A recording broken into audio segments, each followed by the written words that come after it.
What's up, everyone? South Florida Bourbon Guy here with another daily bit from the barrel. And today I've got my protective helmet on. Why? Because we are talking about barrel proof, high proof, uncut, unfiltered cask strength bottles. What does that mean? What are you drinking? And why, why do people like this high proof bourbon? Well, let me give you just a little bit of background when it comes to bourbon regulations and numbers.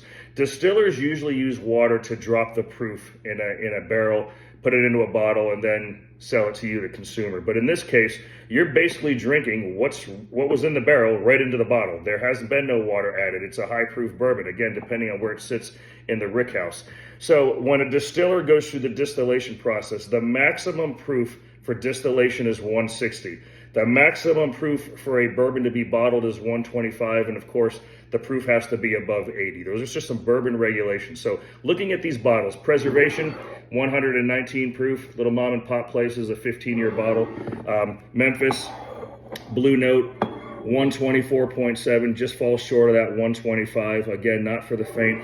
Don't make the mistake that I did when I started my bourbon journey. I had a friend of mine say, hey, let's try a bottle. And I think the proof was 122. Burned the back of my throat. I almost walked away from bourbon altogether.